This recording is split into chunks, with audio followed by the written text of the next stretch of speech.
오늘은 관점 하나 바꿨을 뿐인데, 관점이 바뀌면 행동이 달라지고, 행동이 달라지면 인생이 달라진다. 운전대만 잡으면 사람이 달라지는 이유 해서, 오늘도, 범위가 꽤 되네요. 우리 한번 쭉 한번 읽어보죠. 어서 오세요. 자, 오늘은 그냥 보이는 대로 읽겠습니다. 그래도 이게 순서가 그냥 가나다로 가는 게 나중에 안 헷갈릴까요? 그렇게 하죠, 뭐. 다들 반응이 없으니까 내 마음대로 하겠습니다. 이렇게 네. 제가 읽고 김민수 선생님, 박성욱 교수님, 이미옥 선생님, 주인숙 선생님 이렇게 읽도록 하겠습니다. 네. 운전대만 잡으면 사람이 달라지는 이유, 터널 시야 현상. 어떤 사람의 진짜 인품은 어떻게 해야 할지 몰라 당황스러울 때 그가 드러내는 행동으로 알 수 있다. 존 홀트. 미국 LA에서 아침 8시쯤 6살 아들을 등교시키기 위해 한 어머니가 프리웨이를 달리고 있었다. 모자가 탄 차가 나들목으로 나가기 위해 차선을 바꾸려 하자 흰색 세단이 오른쪽에서 끼어들었다. 양보해달라고 손짓을 하는데도 상대차가 계속 끼어들자 어머니는 왜 양보를 해주지 않냐고 소리를 쳤다. 그렇게 계속 신경전을 벌이다 어머니는 손가락 유혹을 하고 말았다. 결국 뒤쫓아오던 상대 차량이 손을 쌌고 뒷좌석에 타고 있던 6살 아들은 총에 맞아 그 자리에서 즉사했다. 남포원전 부부운전이 끔찍한 일로 이어지는 것은 미국뿐 아니라 우리나라에서 마찬가지다. 운전 중 시비로 인해 가벼운 말싸움에서부터 자신을 처벌하며 운전을 방해해 운전자를 때려 숨지게 한 살인 사건까지 수도 없이 많은 보복운전 사건들이 계속해서 일어나고 있다. 한 예로 오래전 서울 송파경찰서는 자신을 추월하며 주변을 방해한 운전자를 때려 숨지게 한 이모 씨를 폭행치사 혐의로 구속했다. 그는 상대 운전자가 자기 차 앞으로 끼어들고 차선을 자주 바꿔 일부러 운전을 방해한 것 같아 화가 나서 시비 끝에 사고를 저질렀다고 드러났다. 이 정도로 심한 경우는 아닐지라도 운전자들끼리 시비가 붙어 욕설을 하거나 몸싸움을 하는 일이 비일비재하다. 점잖은 사람도 핸들만 잡으면 거칠어진다. 어쩌다 다른 차가 끼어들기라도 하면 욕설이나 삿대질을 하기 십상이고 하다못해 경적이라도 울려야 직성이 풀린다.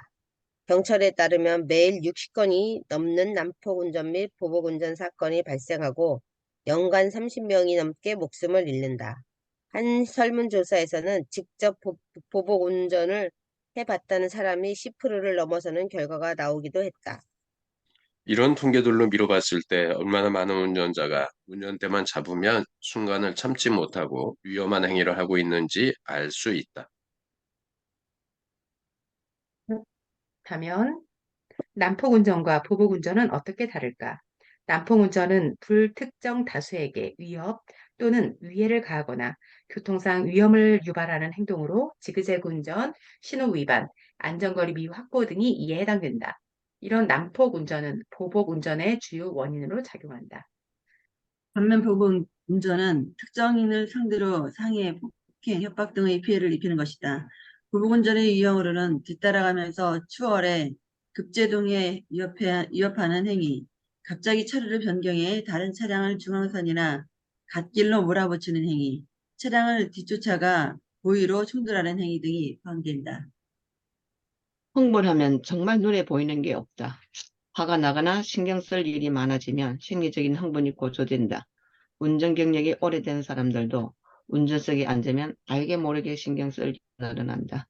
운전자의 눈동자가 움직이는 것을 잠시만 관찰해도 이 사실을 알 수 있다. 전방을 예의주의해야 할 뿐 아니라 적어도 3개의 거울을 순간순간 번갈아 봐야 한다. 뒤에서 갑자기 추월해 오는 차, 차선에 끼어드는 차, 급브레이크를 밟는 차들이 나타날 가능성은 언제나 존재한다. 따라서 한순간도 방심해서는 안 된다. 게다가 길이 막힐 때는 짜증이 더해진다. 한가한 곳보다 번잡한 거리에서 운전할 때 심장 박동수가 증가하며 혈압도 올라간다. 이처럼 생리적인 흥분이 고조되면서 집중력과 정보 처리 능력이 현저하게 저하되는 것을 터널 시야 현상이라고 한다. 실제로 교통사고를 낸 사람들 중 상당수가 부부 싸움을 하거나 직장에서 스트레스를 받은 후였다는 사실은 흥분한 상태에서 차를 몰면 더 거칠어지고 공격적으로 행동한다는 것을 보여주는 단적인 예이다. 쉽게 말해 눈앞에 보이는 게 없어지는 것이다. 그래서 흥분해서 날뛰는 사람에게는 눈에 뵈는 거 없냐라고 말할지도 모른다. 인간관계에서 갈등은 물론 무더운 날씨나 소음 모두 우리를 흥분하게 만드는 요인들이다. 운전하는 사람들이 경적을 울리거나 욕설을 해야 되는 이유는 상대를 사람으로 보기보다 단지 자동차의 구성물로 보기 때문이다. 쉽게 공격적인 행동을 하기 위해서 상대의 인간적 가치를 격하시는 것이다. 유대인을 가스실에 집어넣고 죽어가는 모습을 보면서도 나치들은 모차르트 음악을 즐겼다. 유대인을 자신들과 같은 인간으로 취급한 것이 아니라 자신들과는 다른 비인간으로 취급함으로써 죄책감을 덜었기 때문이다. 이처럼 상대방을 비인격적인 존재로 격화시키면서 공격성이 자극되는 현상을 비인간화 효과라고 한다. 상대방의 개인적 정보가 주어지지 않는 상황에서 사람들 공격색이 늘어난다는 사실을 증명한 실험이 있다. 실험자는 대상자들에게 문제를 내게 하고 상대방이 틀리면 전기 쇼크를 주도록 지시했다. 한 조건에서는 문제를 내는 사람이 푸는 사람이 서로 인사를 하고 각자의 명찰을 달게 했다. 반면에 다른 조건에서는 인사를 하는 절차를 거치지 않았을 뿐 아니라 헐렁한 실험 가운을 입고 머리에는 두건을 써서 상대방이 어떤 사람인지 전혀 파악할 수 없도록 했다. 서로의 정보를 모르는 조건의 학생들은 상대에게 강한 전기 쇼크를 줬으나 인사를 주고받아 서로 알고 있는 조건의 학생들은 전기 쇼크 주는 것을 주저했으며 주더라도 약할 정도로 선택했다. 이런 비인간화 현상이 운전 중의 공격 행동과 관련돼 있다는 것을 밝힌 현장 연구가 있다. 심리학자 터너는 주택과 상가가 밀집되어 있는 시가지를 연구 지역으로 선택했다. 실험 보조자가 토요일 오전 9시부터 오후 5시까지 픽업 트럭을 운전하면서 시가지를 돌아다니게 했는데 운행 중 정지 신호를 받으면 차를 정차시키도록 했다. 그리고 빨간불에서 초록불로 바뀌더라도 12초 정도 차를 출발시키지 않도록 했다. 이때 실험자는 뒤에 있는 차들이 얼마만큼 경적 소리를 내는지 관찰했다. 한 조건에서는 뒷차의 운전자가 앞에 있는 트럭 운전자를 볼 수 없도록 뒤쪽 창문을 커튼으로 가렸다. 다른 조건에서는 커튼을 치지 않아 뒷차에서 트럭 운전자를 볼 수 있도록 했다. 연구 결과 뒷차의 운전자들은 앞차의 운전자를 볼 수 없는 조건에서 경적을 더 많이 울린 것으로 나타났다. 이처럼 상대 운전자를 눈으로 확인할 수 없을 때 공격성이 더 증가하는 것은 앞차를 단지 자동차로만 보았기 때문이다. 운전을 하고 있으면 자신의 정체가 쉽게 노출되지 않을 뿐만 아니라 상대 운전자가 어떤 사람인지도 알 수 없다. 우리를 화나게 하는 것은 사람이 아니라 자동차라고 생각하기 때문에 상대 운전자의 나이에 상관없이 욕설을 퍼부을 수 있는 것이다. 제가 지금 이게 끊기가 튕기 나갔다가 들어왔어요. 몇 페이지 어느 쪽이죠? 74쪽 맨 아래 74페이지. 안전하다고 생각할 때 더 화를 참지 네, 않는 읽을게요. 네. 안전하다고 생각할 때 더 화를 참지 않는다. 아이가 자라는 과정을 살펴보면 분노보다 공포가 먼저 발달할 수 있다. 부모가 혼내더라도 대항할 능력이 충분히 형성되지 않으면 무서워하고 우는 반응부터 나타낸다. 그러나 혼자 걷고 뛸 수 있을 때쯤이면 서서히 부모의 우중의 분노감을 나타내고 반항하기 시작한다. 도망갈 수 있는 능력이 생겼다고 생각하기 때문이다. 운전대를 잡았을 때 거칠게 행동할 수 있는 이유가 바로 여기에 있다. 자동차가 가지고 있는 가장 큰 장점인 기동성이 사람들이 더 쉽게 공격적인 행동을 하게 만드는 것이다. 걷다가 지나가는 사람과 부딪히면 화가 나더라도 자제한다. 점잖게 표현할 수밖에 없는 것은 상대를 잘못 만나면 도망가지도 못하고 된통 당한다는 것을 알기 때문이다. 아이들도 남의 집에 가면 주눅이 들어 그 집 아이에게 비위를 맞추려는 경향이 있다. 그러나 자기 집에 돌아오면 사태가 달라진다. 이것저것 지시하거나 못마땅하면 너희 집에 가라고 고함을 치기도 한다. 싸워서 이길 수 있다고 생각하더라도 자기 집이 아닐 때는 정하는 것을 포기한다. 이처럼 운전자들이 아무에게나 함부로 할 수 있는 이유 중 하나는 차 안을 안전지대로 생각하기 때문이다. 자동차는 견고한 철제문과 두터운 유리로 보호되어 있다.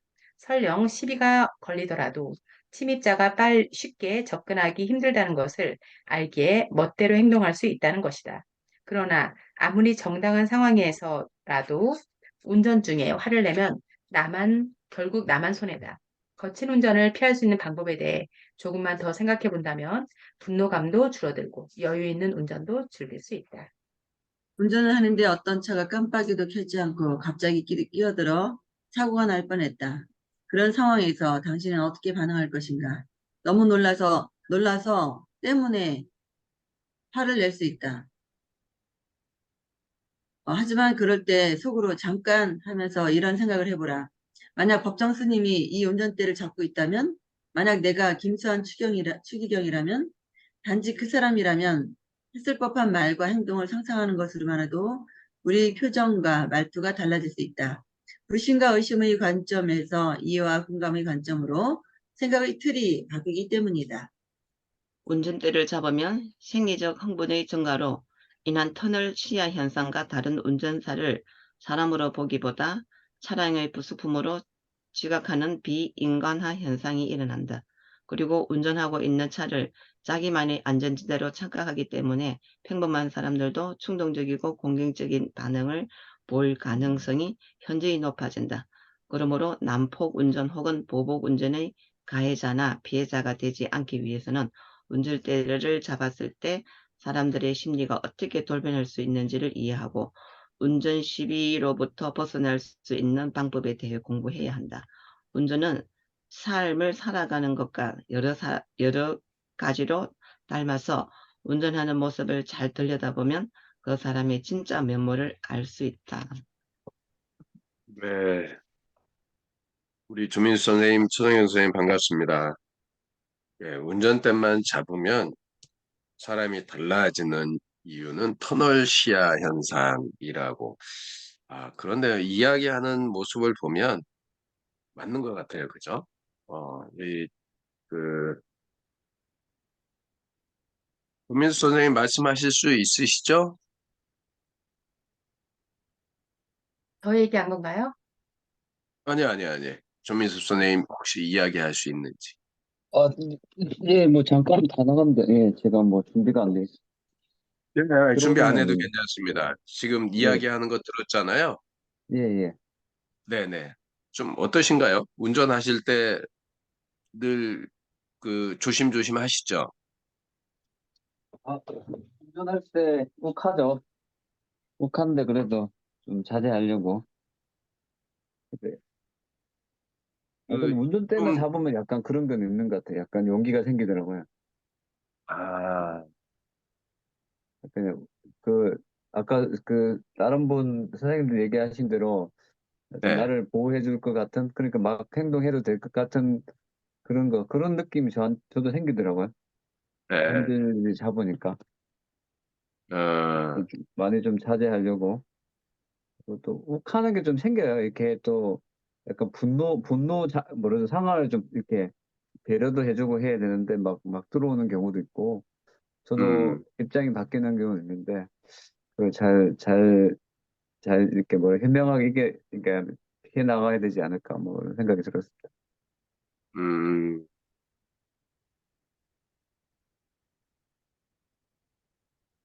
이게, 맞아요. 예, 예. 그거 읽으시는 거죠? 같이 이렇게. 그렇죠. 예, 저기 관점 하나 바꿨을 뿐인데 예. 책을 한 장씩 읽고 있어요. 지금 9장까지 읽었고요. 이제 음, 내일은 10장 읽을 차례고요. 그래서 읽고 책이, 나눠볼 거예요. 여기 안에 있는 내용들이 음, 우리 음. 예. 근데 이 책의 내용들이요. 우리가 살아가는 그 이야기들이 그 사례로 이렇게 설명이 되어서 가지고 좋더라고요. 책을 네, 사야 네, 지금 성현 돼요? 쌤. 행사하고 버스 타야 돼서, 네, 네. 그런데 어디 거기 버스 정류장인데 뒷 배경이 그렇게 생겼어요. 저는 버스를 이미 탔는 줄 알았어요. 아니요. 아까 한 10분 서 있었어요. 10분 서 있으면서 들었어요. 이제는 타야 10분, 돼가지고 듣고 있을게요. 예, 10분이나 서 한 첫, 있었어요? 네. 오늘은 어떻게 이렇게 차를 오래 기다리셨지?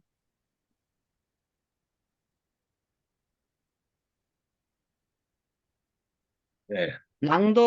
이게 우리가 하는 게 낭독 독서잖아요. 그렇죠. 낭독 독서 중에 하나죠. 이렇게 하면은 아이들하고 만약에 이렇게 한다면 꼼짝 안 하고 정말 집중할 수 있겠다는 생각이 들어서 참 좋겠다는 생각이 들어요. 김미수 선생님 음, 애들하고 이렇게 한다 그랬죠, 그죠? 네, 어제도 책을 읽었거든요. 그러니까 어제는 학교 애들이라기보다 학교 애가 한 명 있고요. 몇 명 안 되지만 지난번에 그 발표했었던 것처럼 그렇게 계속 이렇게 낭독하면서 한 챕터, 저희는 보통 이제 두 챕터 정도 읽거든요. 한 시간에. 한 챕터 읽고 한 명씩 돌아가면서 느낀 점, 인상적인 거 이런 거 이야기하면서 기록해서 패들렛에 올려놓고 하니까 너무 좋은 것 같아요. 이런 낭독이. 또 학생들하고는 아침 15분 정도밖에 안 되지만 영어 책 한 패러그래프씩 좀 이렇게 읽어가면서 같이 이야기하고 실천할 거 얘기하고 그렇게 나누고 있습니다. 그래서 낭독 독서 너무 좋아요. 그런 거. 네, 맞아요. 네. 임혁 선생님 말씀하신 김에 임혁 선생님도 운전을 하시잖아요. 제가 여기 보니까 맨 끝에 제가 읽었잖아요. 예. 운전을 삶을 살아가는 것과 여러 가지로 닮아서 운전하는 모습은 들여다보면 그 사람의 진짜 모습을 알 수 있다. 이제 우리는 우리 아파트에 보면은 선생님 두 분이 계세요. 우리 같은 학원 하시는 분, 정말 30년 있었는데 분, 같은 아파트에. 그래서 이제 회의를 갈 때마다 항상 제 차를 타고 가요. 그리고 또 남구 쪽으로 가면은 또 다른 선생님 운전하고. 그래서 음악분과 회의 갈 때마다 제 차를 타고 가는데 제가 지금 딱 스쳐가는 게 우리 아파트에서는 신호 없이 그냥 차가 딱 멈추면 저는 그냥 신호 안 지키고 그냥 가거든요. 야, 음, 역시 시험 선생님 참 급하다 하길래. 그게 딱 스쳐가세요. 제가 좀 항상 바쁘고 급하게 맨날 뭐를 하는 것 같아요. 진짜 조금 그런 게 있구나라고 느꼈고, 또 한 가지는, 이게 실험, 아까 이 앞에서 우리 나왔어요. 제가 아침에 살짝 읽어봤는데, 사람들이 운전을 하다가 얼굴을 보이면 화가 들리는데, 이 커튼을 닫고 안 보이면 더 지금 막 화를 내고 누군지 모르니까 그 말이 나와서, 이게 상대방 얼굴을 보면은 좀 더 하는데, 안 보면은 거기 더 가격해진다. 그 말이 나오기도 하고, 왜 사람들이 막 자기보다 먼저 신호도 그 깜빡이 안 읽고 끼어들면은 막, 새끼 저거 하면서 막, 뭐 그렇게 욕을 해야 될까.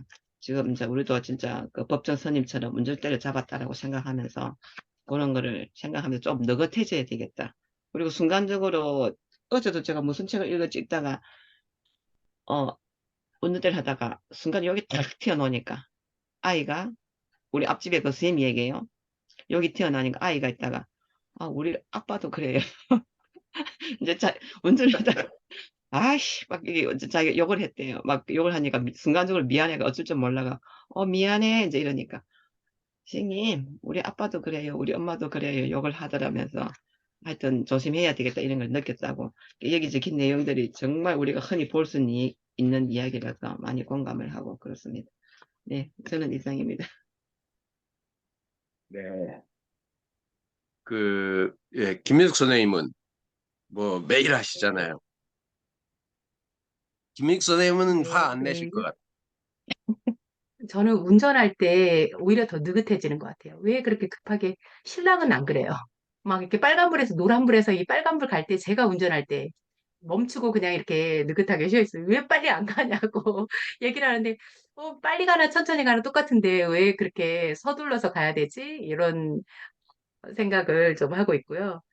터널 시야 현상. 터널 시야 현상이 맞는 것 같아요. 이게 특히 익명성이라는 거에 있어서 특히 온라인에서 마찬가지. 그러니까 뭔가 이렇게 막 댓글을 달거나 이럴 때 실명으로 해라 그러면 굉장히 조심하면서도 온라인으로 하면 막 거칠게 막 이렇게 있는 말을 막 더 그러고 이 사람이 이런 사람이었어 하면서 돌별하는 경우도 되게 많잖아요. 그래서 터널 시야 현상이 어떤 이 온라인의 실명인지 익명인지 요거하고도 비슷하고 근데 이제 저는 이제 개인적인 성격에서 우리나라에서는 우리 사람들 다 알잖아요. 근데 외국에 가면 좀더 사람들한테 다가가는 것도 좀 더 적극적으로 나가게 되고, 좀 제가 바뀌는 거를 배낭여행하면서 조금 느꼈어요. 나는 국내에서는 이러질 않은데, 밖에서는 막 이렇게 좀 더 이렇게 적극적으로 막 물어보고, 또 뭐 옷도 별로 지금도 신경을 안 쓰지만 더 신경을 안 쓰고 좀 그랬던 현상이 있었던 것 같아요. 그래서 오늘 말한 뭐, 터널 시야 현상. 근데 이제 음, 이게 사람의 죽음까지도 이렇게 몰고 가는, 아까 그 6살 엄마가 욕해가지고 6살 그 아들이 죽었다는 거나, 아니면 우리 국내에서 일어난 그 살인 사건이나, 조그마한 건데 이걸로 인해서 이게 그냥 순간적인 감정 흥분이 그냥 쫙 돼가지고 못해서, 감정 조절을 사람이 있으나 없으나 보이나 안 보이나 평상시에 조절해야 되는 게 필요하다, 이런 걸 느꼈습니다. 그러네요. 이게 긍정적으로 발현될 수도 있고 부정적으로 발현될 수도 있다라는 것, 두 가지 측면도 있고요. 그러니까요. 그런 부분이 평상시에 또 연습하는 것이 필요하다. 사실 그 운전할 때 항상 앞에 노란 불이 들어올 때 서는 거는 정말 잘 보고 서야 돼요. 뒤에 차가 어떻게 달려오는지 보고 서야지. 그렇지 않고 뒤에 차는 앞에 차가 갈 거라고 생각하고 밀어붙이면 대형 사고가 나거든요. 그래서 예, 저도 특히나 시골길을 달릴 때는 항상 봐야 돼요. 시내도 마찬가지고 천천히 갈 때는 괜찮은데요.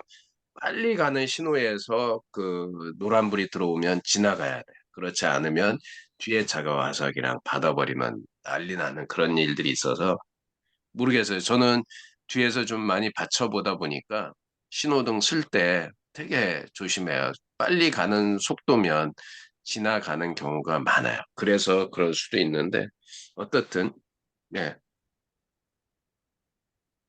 예, 보통 군무인생글에서 이야기하는 타이밍에 버스 정류장에서 있었어요. 책 읽어주시는 거 잘 듣고 있습니다. 저는 운전을 안 해서 해당 사항이 없지만 운전자들의 심리 공감이 가네. 네, 그렇죠. 이게 어떤 그 심리 현상인지 여기서 얘기하잖아요. 부부싸움이나 기분이 나빴을 때 운전할 때 좀 과격해지는 거. 그렇잖아요. 승질 나면 그냥 뭔가를 확 행동하고 하는 그런 것들은 분명히 있는 것 같다라는 생각이 들어요.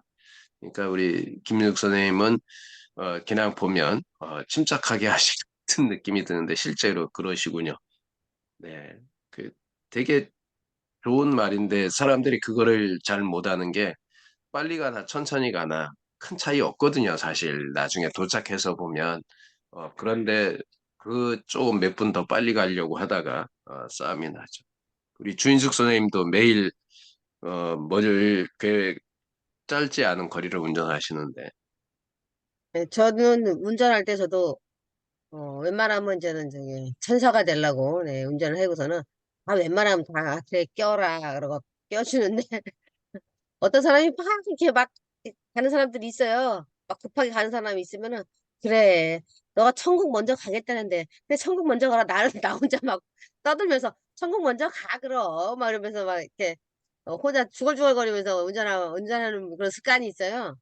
그리고 그러다 보면은 신호등 가면은 그렇게 빨리 갔던 애가 같이 서 있더라고. 그래서 아이고 천국 먼저 가더니 여기 너도 여기 와 있냐? 내가 그러면서 이렇게 급하게 가더니 엄청 멀리 가 있을 것 같았는데 여기 와 있네? 그러면서 나 혼자 막 떠들면서 주로 운전하는 편이에요. 근데 가끔씩은 진짜 여기 제가 놀래갖고 막 사고 날 뻔한 그런 것들이 갑자기 깜빡이라도 켜거나 그러면 다 양보를 해주는데 깜빡이도 안 켜고 막 들어올 때가 있어요. 나는 이제 당연히 갈 거라고 생각하고 이렇게 깜빡이를 안 켜고 있으니까 들어올 거라고 생각 안 하고 하는데 사고 날 뻔했을 때 나도 모르게 이렇게 나오다더라. 이런 저런 수박 씨발먹 먹을 것 같은 것들이 끼어들고 있어. 이러면서 깜짝 놀랐잖아. 그래서 나도 이제는, 와, 그럴 때가 있는데, 어, 야, 좀 깜빡이는 켜고 들어가라. 막, 좀 혼자 이제는, 나만의 공간에서 혼자 떠드는 거지, 이제. 근데, 그래도 운전을 할 때 보면 항상 남편은 내 옆에 타면 잔소리를 좀 하거든요. 오른쪽 보고 왼쪽 보고 앞에 보고 뒤에 보나 하는 게 앞에 보기도 바빠 죽겠는데 뒤에까지 어떻게 보냐가 그게 딱 서면은 눈은 오른쪽, 왼쪽, 앞으로 그게 항상 습관이 돼야 된다는 거예요. 그리고 또 차를 타기 전에 내 앞바퀴가 바람이 빠졌는지 아니면은 뭐 왠지 한번 딱 주변을 살피고 타야 된다. 다 맞는 건데도 잔소리가 또 그래 좀 듣기 싫더라고요. 그리고 항상 그 세계를 봐야 된다는 거. 아까 김 교수님 말씀하신 대로 내가 설 때는 뒤를 먼저 봐야 된대요. 우리도 그때 엄마 산소 올 때 갔대 우리가 앞차를 한번 들어봤던 적이 있었고, 그리고 뒷차가 그냥 갈 거라고 생각하는데 우리가 갑자기 설 때는 내가 저 노란불이고 서야 될 때는 뒤에 차가 바로 따라올 때 내가 빨리 가버려야 돼요. 그래야 사고가 안 나요. 그것도 저는 지금 경험했고, 하여튼 저는 몰라 운전했지만 아직 큰 사고는 없었는데, 어떤 분이 그 한번 접촉사고를 서로가 인정하면서 접촉사고를 나가지고 내가 명함을 줬더니 저녁에 퇴근해가지고 그 집 남편이 차가 어떻게 저떻게 됐으니까 이 얼마를 내라는 거예요. 가만히 생각하니까 화가 딱 나는 거라. 우리는 정말 순수한 마음으로, 좋은 마음으로, 어머, 우리 정말 괜찮은 거죠? 이상한 거, 아우, 저도 약간 실수했고, 저도 미안하고, 막 이렇게 하기로 끝났는데, 저녁에 와갖고, 그 사람이 제 전화번호를 알아가지고 와가지고, 이것도 이상하고, 저것도 이상하고, 뭐 수입이 얼마 내라는 거예요. 그때 내가 너무 순수했고, 진짜, 아무리 생각해도 내가 이해를 할 수 없는 상황이에요. 딱 순간적으로 화가 팍 나는 거예요. 당신 지금 우리가 정말 사람도 안 다치고 이렇게 좋게 끝난 일을 이게 뭐냐고 하면서 이 말을 어떻게 해야 될지 모르고 화만 막 나는 거예요. 그래가지고 좀 더 생각하고 하다가 당신 진짜 이거 돈 뜯어 이런 말이 막 나오면서 화를 확 내버렸어요. 그 다음에 그 말이 없는 거예요. 그런 걸 제가 한번 경험한 적이 있거든요. 음, 이해가 세게 가시죠? 나가니까 정말 상대편도 분명히 우리는 저기 같이 이야기도 같이 했고, 내 같이 다시 우리 이야기하고 싶다. 내려서 차도 확인했고, 정말 이상이 없고, 이런 걸 하긴 했는데, 와가지고 그런 건 가만히 있으면 안 된다. 어쩌고저쩌고 해가지고, 그 사람은 자기 와이프는 빠지고, 남자분이 저한테 전화 와가지고, 아니, 그러면 길가 다니면서 그 정도로 그거 안 하고 어떻게 우리가 다닐 수 있나. 근데 이거는 아니겠다고, 내가 분명히 차도 나도 봤다고, 당신 사기꾼 아니냐 하면서 정말 화가 난다고 막 제가 막 그 수업하다가 중간에 전화를 받으니까 막 짜증이 양쪽으로 다 올라오는 거예요. 저도 화가 나니까 말을 좀 거치게 해버리니까 그 다음에 전화가 없는 거예요. 그때 내가 처음으로 그런 경험을 했거든요. 그래서 막 음, 찌그러지고 이러면은 보험으로 바로 하면 돼. 그런 상황도 아니었어. 정말 제가 음, 운전을 몇십 년만 하면서 처음으로 느낀 경험인데, 그런 전화를 오후에 받았어. 늦게 퇴근할 무렵. 그렇게 그런 경험이 지금 이제 막 떠올랐어요. 음, 그런 일이 있었어요. 맞아요. 이게 재밌는 게 옆에 있는 사람들이 항상 문제예요. 음, 그러니까 제가 부산에서 광안리 앞에서 사고가 한 번 났어요. 뒤에 차에다가 받쳤어요. 음, 처음에는 이제 보험회사 연락 오는 것까지 좀 기다리다가 그 나중에 내려서 이렇게 보니까 뭐 반파도 이상이 없고 괜찮더라고요. 근데 뒤에서 받은 분이 여성분이에요, 여성분. 그러니까 이 결혼한 지 얼마 안 되는 사람 같아. 그 자기 남편한테 막 전화하고 막 그러더라고요. 나중에 보니까 이상이 없어가지고 사진만 찍어놓고 그냥 가시라고 그랬더니 그분이 그러는 거예요. 진짜 그냥 가도 되냐 그랬어요. 그냥 가시라고. 음, 그랬더니 나중에 남편한테 전화가 왔어요. 고맙다고. 그러니까 음, 그러니까 이게 그렇게 저기 가라고 해놓고도 나중에 보험 신고하고 사고 접수하는 사람들도 종종 있더라고요. 그러다 보니까 어떻게 될지 모르는 거죠. 그러니까 음, 그런 일들이 되게 많고요. 실제로 저도 한번 이 사고가 났는데 그때는 크게 났어요. 제 차를 폐차시켰어요. 결국은 음, 골목에서 나왔다는 제가 골목에서 나오고 얘는 과속을 했어. 그런데 내 차가 앞에 받쳤어요. 그러니까 내가 진입이 조금 앞서도 이게 그 대로가 우선이라 해서 제가 아, 80%의 과실이 있더라고요. 어, 근데 그때 상대편이 병원에 입원해갖고 제가 이렇게 가서 다 찾아가고 막 이렇게 했는데 괜찮을 것 같더니 치료비가 어마어마하게 나왔어요. 병원비만 한 800만 원 나온 것 어머, 같아요. 그러니까 우와, 얼마나 다쳤는지 모르겠는데 그리고 그분이 안전벨트도 안 맸어. 그러니까 음, 요즘 같으면 그런 게 아마 과실의 이유가 많이 있었을 건데 예전에는 그런 게 없다 보니까 예, 하여간 그 그런 부분들이 있더라. 그리고 어쨌든 지금 같은 경우 우리 오늘 이야기가 이제 운전만 하면 터널 증후 효과 이런 부분들은 정말 저희가 숨 한 번 쉬고 왜 그 요새 광고 나오잖아요. 5초만 하는 광고 나오잖아요. 음. 그러니까 한 3초만 생각을 해도 달라질 수 있을 것 같은데 저도 솔직히 옛날에는 진짜 오래전에는 어떻게 보면 보복운전 아닌 보복운전 같은 그런 행동을 했던 것 같아요. 욕도 하고 그렇다고 막 저는 이렇게 뭐 간땡이가 커가지고 막 쫓아다니면서 보복운전하는 그런 스타일은 아니지만 근데 요즘에는 웬만하면 진짜 아까 주인 선생님 이야기했던 것처럼 어떤 상황에서 갑작스레 이 깜빡이도 안 켜고 막 확확 뛰어드는 애들이 있어요. 그런데 그런 애들이 또 이상한 애들이잖아요. 그래서 더 조심해야 돼, 사실은. 그런 애들은 끝까지 쫓아와가지고 보복하는 애들이 있으니까. 그러니까 운전은 어쩔 수 없이 방어 운전하면서 또 침착하게 그렇게 가야 되지 않을까. 화를 내는 순간 아까 얘기했던 것처럼 안전하다고 생각을 하는데 요즘에는 안전 안 하잖아요. 어, 왜냐하면 야구 방망이 갖고 와서 유리창 깨고서 두들겨 패기 때문에 그러니까 지금은 괜히 시비 걸 필요가 없고 특히나 미국 같이 이런데 총기 소유가 되는 나라들은 총 맞을 이유가 되게 많아. 그리고 재밌는 게 이게 동남아 국가는요. 필리핀도 그렇고요. 태국도 그렇고 이 쇼핑몰 앞에 청원 경찰 같은 소리 걔네들은 경찰도 아니잖아요.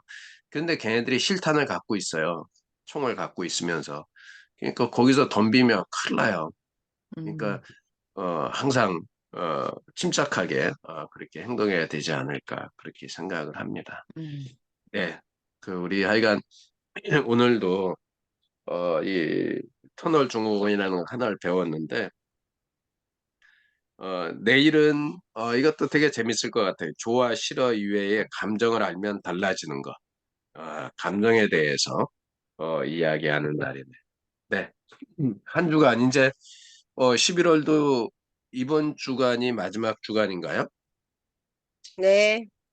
예, 이제 내일부터 다음 주말 되면 이제 12월 마지막 달로 넘어가네요. 우리 하여간 한 주간 잘 보내시고요. 내일 아침에 또 뵙도록 하겠습니다. 저희 사진 한번 찍고요. 예, 마무리하도록 할게요. 예, 사진 찍겠습니다. 카메라 열 수 있는 분들은 열어주시고요. 네, 사진 찍게요. 네, 하나, 여기 보세요. 하나, 네, 성경쌤 얼굴이 안 보여요. 네, 좋습니다. 하나, 둘, 셋. 네, 감사합니다. 네, 막 씻고 나가고 지금 머리를 안 말리고 지금 들어. 네, 머리 안 나요. 말렸는지 말렸는지 안 보여요. 그러니까 걱정하지 마시고요. 네, 좋은 하루 속초에서 되시고요. 오는데 터널만 응. 60개 지나오니까 터널 시야 현상이 나타나더라고. 아유, 진짜 막 머리가 아프고 막 밖에 안 보이니까. 강원도가 그런 데가 터널이 많은 데가 있어요? 속초 가는데 계속 다 터널이에요. 터널에서 터널이에요. 와, 진짜 그렇구나. 졸리겠더라고, 그거 완전. 아이고, 우리가 포항에서 부산 가는 거 동해고속도로 그쪽에 터널이 몇 개인지 아세요? 얼마나 진짜 터널, 모르겠으면 아시잖아요. 네, 터널이 절반이. 거기가 도로의 절반이 터널이에요, 거기가. 맞아요. 네, 또 속초 엄청나게 가는 터널입니다. 속초 가는 데도 그래요. 거의 터널이에요, 거의 터널. 아.